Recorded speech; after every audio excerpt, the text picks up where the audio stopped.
Hello po, mga trigger na dapat mong iwasan kapag inaatake ng migraine at vertigo.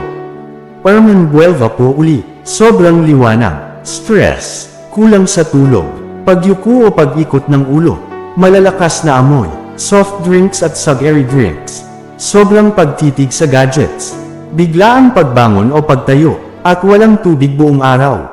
Mga senyales na dapat magpatingin kaagad.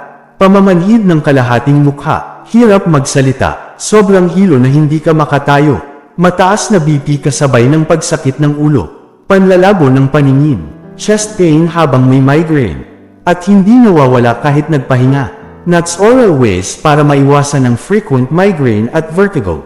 Regular sleep schedule, warm water therapy tuwing umaga, iwasan ang MSG at sobrang alak, ginger tea 3 to 4 times a week, stretching ng leeg at balikat, walking 15 minutes daily, limit caffeine, breathing exercises, avoid skipping meals, at iwas matagal na yuko sa cellphone.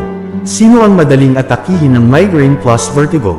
Laging stressed, kulang sa tulog, may stiff neck or poor posture, may anemia, dehydrated, mahilig sa soft drinks, may sinus problems, may hormonal imbalance, sensitive sa malalakas na amoy, at may history ng migraine.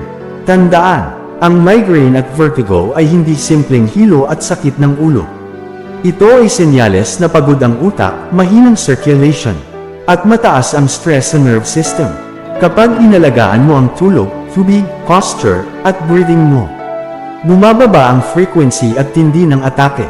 Mas mabilis din hamupa kapag alam mo ang tamang gawin sa unang minuto ng sintomas. Ingat po palagi. God bless po.